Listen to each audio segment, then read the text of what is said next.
First, review your credit report. A lot of the times people have negative entries on your credit report.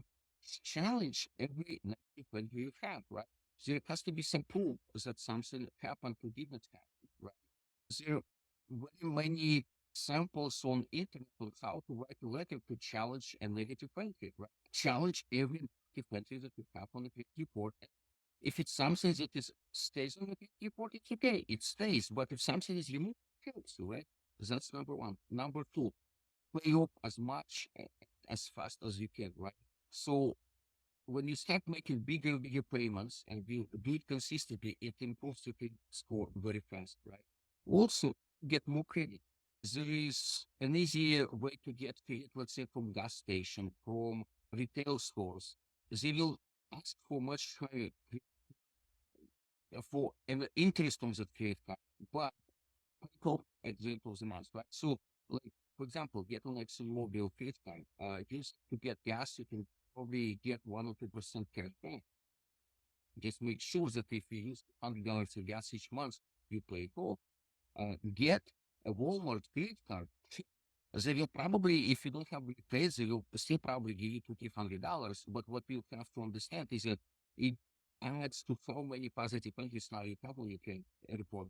All of us have to buy groceries, so spend $300 on the credit card. Just make sure you pay it all for example the month, right? After making payment, after making payments really count, right? Talk to your existing credit cards. A lot of times, if let's say you have $1 or $2,000 credit balance, just talk to them. Start paying off faster. If you used to make $50 a month payment, try to make 100, 200, but you can't, right? Do it for 6 months, then call them and say, hey, can you increase my credit to 5,000? A lot of the times, the answer will be yes, right? So you take a little time, give yourself 6 months, 8 months, depends on how bad your credit it was and how bad your credit score was, but you can work your way out of it, right? You can continuously keep increasing your credit score, right? This is what I did, right? So before I started this company, before I understood everything about credit, got myself into trouble with credit cards a few times in my life. One time it was when I was a student, then another time something else happened in my life, a very big event that didn't work out well for me financially. But those things happen. It happens to most people, by the way. Just so you understand. Nothing wrong with that. Don't beat yourself up. It's not your fault. Sometimes you just have to understand random events can actually affect your life. Just start working through it, but do it methodically. Have a plan, and months after months after months, you just do a little bit better. And you will see over time your report will get out better and your score will get a lot better. For some people, it might take only 4 or 5 months. For some people, it might take a year or even a year and a half. That's okay.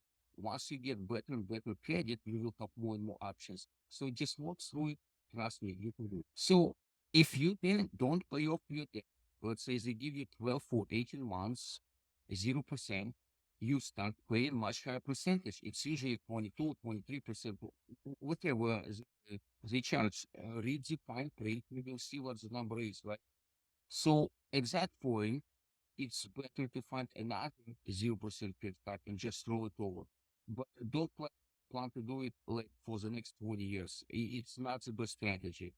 Try to pay off your debt as quickly as you can.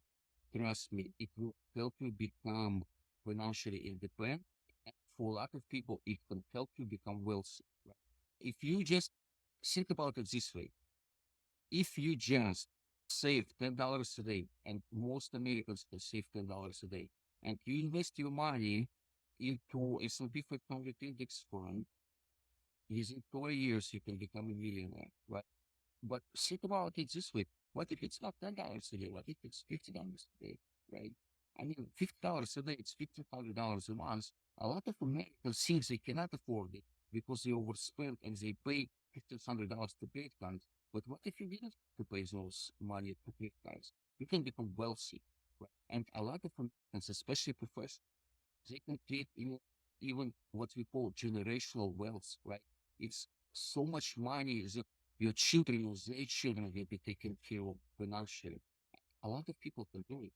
You don't have to be rich today to create wealth, but you just have to start. And once you start, you will see a lot of things will begin to change. You might have a desire to get a better job, and open a business, and make more money. And a lot of great things will happen. You will meet more interesting people. Just get started. Even if you're not doing well today, trust me, all of us will be in that position where you can really be in very, very bad financial situation. And you know what? It's okay. You're a human being. You have the capability of working it out. So even if you're $30,000 and you're making only, let's say, 60 or $70,000, it's not the end of the world. You know what?